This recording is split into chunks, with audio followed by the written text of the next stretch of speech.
Hello, it is creature, nature, Mother Earth, Gaia. We all live in it, and we are the stewards as the Earth as outlined in the Bible and as the sole sapient creatures on the planet. So it is up to us as the masters of this planet to balance out societal progression with consideration for the natural world. Or that's how it would be in a perfect world. But this is not a perfect world. It's not my fault that a bunch of endangered animals decided to evolve and can only live in this very specific and very niche area of land. It is also not my fault that there happens to be a massive deposit of rare earth metals directly underneath said land. And to put it bluntly, I'm trying to get paid. Send those fuckers into the stratosphere! Eco is a game that is on Steam and is a great contender for the type of game that you lock into for a few weeks straight and then forget about it until the next fiscal year. Eco looks a little bit like Minecraft if you skull a 12-pack and tilt your head slightly, and to be honest, I'm saving my Mojang shit-talking for a much better option for a better than Minecraft clone. Eco is, on its face, a communal survival game / economic simulator. It is also a pure multiplayer / community game, so it's kind of impossible to play solo. So you're gonna need some friends to play this one. In lieu of friends, just join a server and hop in their VC or something. Eco is a game that opts for a more realistic view on environmentalism, or realistic in the sense if you believe our benevolent oligarchs of the WEF. As far as I'm concerned, supposed environmentalists who browbeat everybody about carbon emissions and keeping the planet safe and healthy,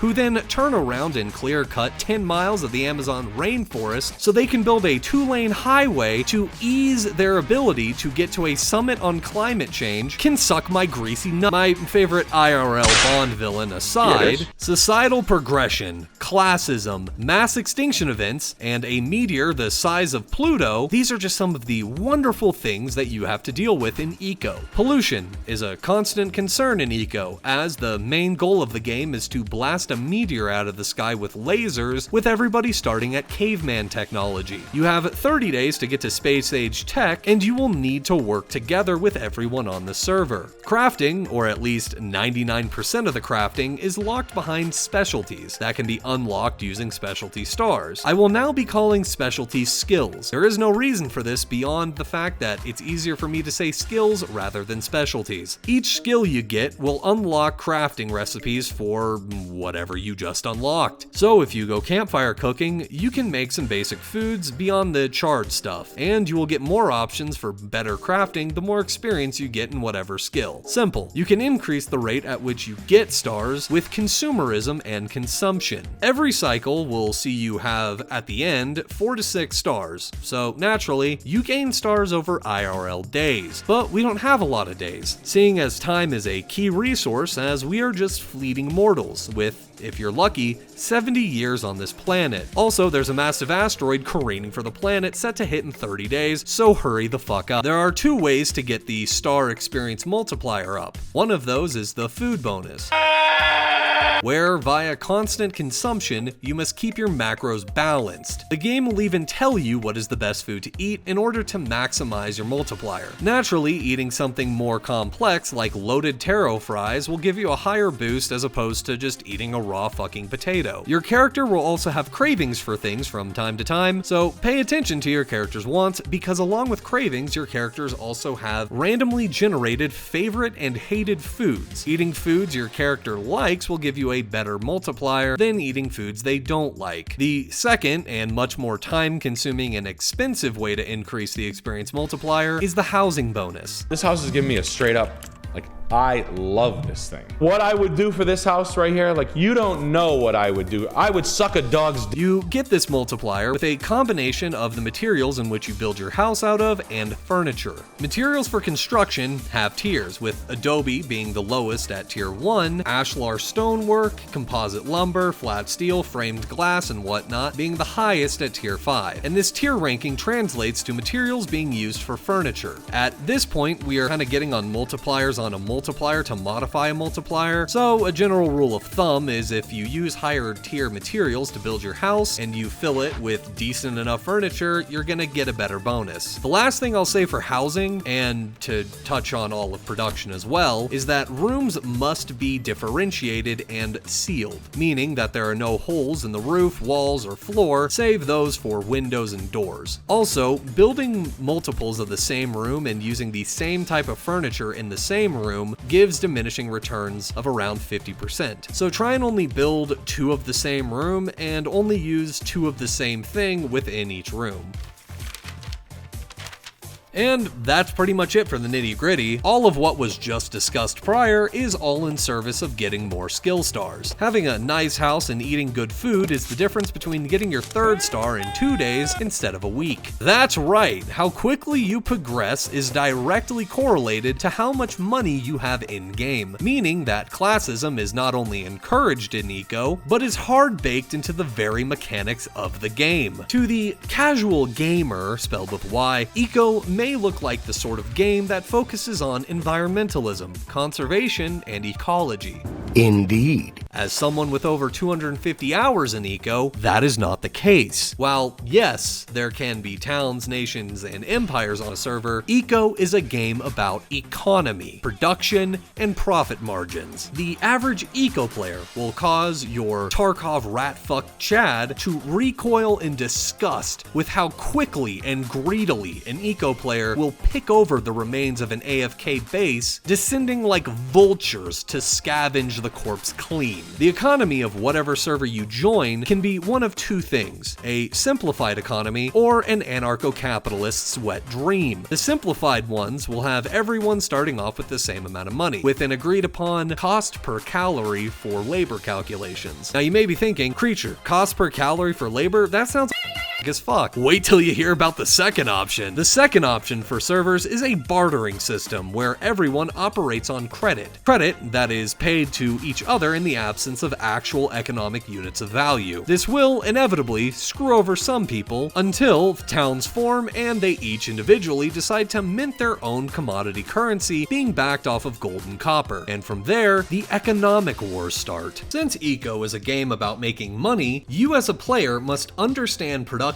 chains, cost of production and operation, as well as how to have a healthy profit margin. Welcome to Economics 101 with Professor Creature. Strap the fuck in because I never took an economics class before. From the moment I understood the weakness of my flesh. All of the jobs in this game can be put into one of 3 categories: resource extraction, resource refinement, and complex crafting. Production feeds into refinement, which feeds into complex items. Very simple. The higher up you are on the production chain, the more you're gonna have to rely on the lower tiers for materials and items.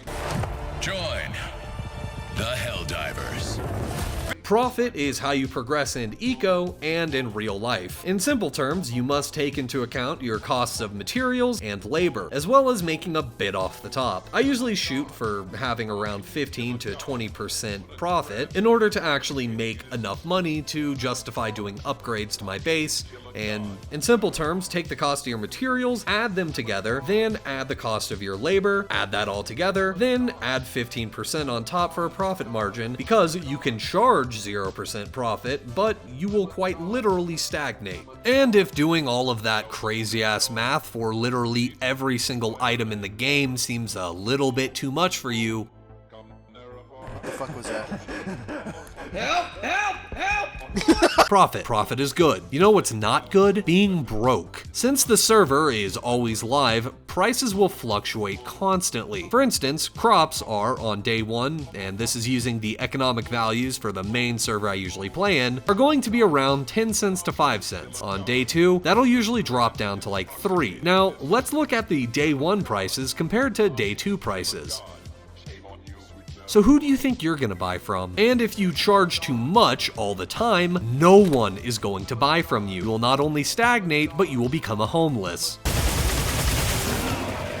While research is not a massive thing for me personally, since the server I play on uses universal upgrades, a lot of servers don't have that. Researching skill scrolls and upgrades will allow you to get some extra money by selling the skill scrolls for whoever wants to go into that profession, and upgrades will allow you to maximize your throughput and heavily increase efficiency. Get what you fucking deserve!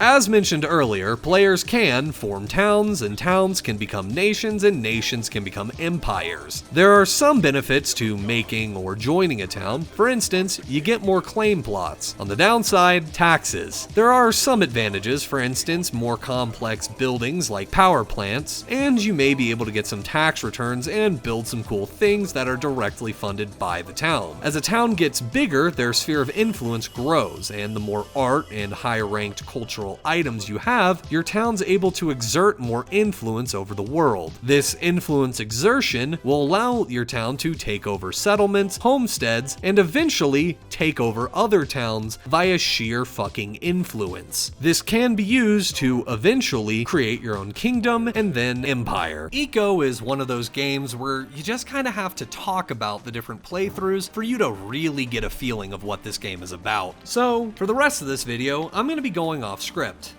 Not that I really had much of a script to go on to begin with. In my very first cycle, I joined a server and decided to actually hop in their Discord, where a friendly moderator by the name of Doc Terror gave me a brief rundown on how to actually play the game and then recommended to me to go food production because milling is usually a very profitable skill to have, and went gathering, leading to farming, and then eventually milling. However, what I didn't anticipate was the fact that beets would go extinct on the server by the second day. Now you may be wondering, who the hell likes beets enough to actually make them go extinct on a planet? And to be honest, beets are an extremely valuable resource for the early game. And beyond that, they can also be used as a source of sugar, which is used in the more complex food crafting recipes. Now, whenever I realized that I was the only person left on the server with beets, I quickly began to scale up my production of the crop. This allowed me to turn around and charge an appropriate amount for such a highly valued and necessary commodity. And while this did cause some issues on the server originally,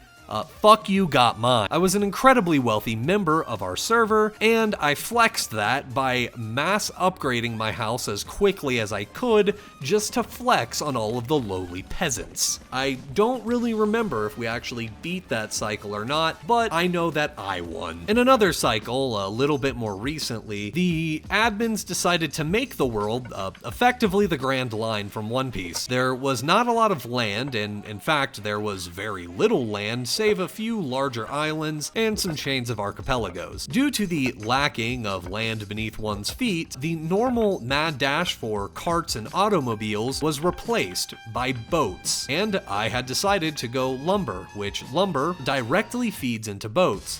Do you know what lumber needs a lot of in order to grow? Land. And do you know what there isn't a lot of whenever the entire world is just a bunch of fucking islands? Land. So, I don't really know what the moral of this story is. If you ever find yourself on a server like that, just don't do that. Go food or mining or some shit. My most recent cycle as of recording, and the one that is referenced in the thumbnail, saw me decide to go for a cooking position. I had never really gone food production before beyond farming and milling, so I figured, hey, what the hell, might as well try it out. While I was scouring the map on day one in order to find a good spot to build my tavern, I found a turtle completely upside down. Now, in Eco, this isn't abnormal to happen. The occasional fucked up animal that is upside down or is completely vertical is relatively common. However, this one spoke to me. Thus, the tavern shall be named the Drunken Turtle. All in all,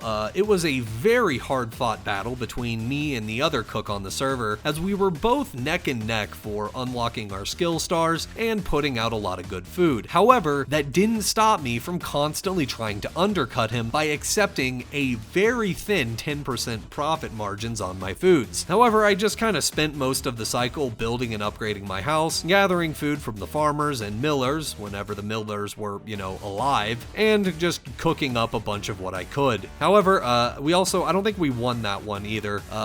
Here's a clip of me there kind of on the very last day. We were having power issues, and I don't think we were anywhere near space lasers, so I'm like 99% sure it just crashed into the planet while I was at like Costco or something. Eco is a very fun game. It's a game that I highly recommend you play, only if you plan on actually being active. Because let's be honest, we cannot handle any more 7-day claims that go completely untouched past the first 30 minutes when somebody joins a server, because you will inevitably be blocking the very last patch of wild growing wheat on the entire fucking server. So if you are going to play Eco, make sure you take your daily recommended dose of methamphetamines and lock the fuck in. Because in Eco, we don't fuck around. We're out here for profits, and we're out here to blow up a massive fucking asteroid. I give it a solid 8 out of 10. Amazing game, it never glitches, and is never buggy. Eco is a really fun game, and it just gives you something to do at the end of the day, and shit, it's chores, isn't it? It's all chores, isn't it? I'm a god. How can you kill a god? What a grand and intoxicating innocence. I'm a god. How can you kill a god? Shame on you, sweet Therabar. I'm a god. I'm a god. I'm a god. God. I'm a god. I'm a god.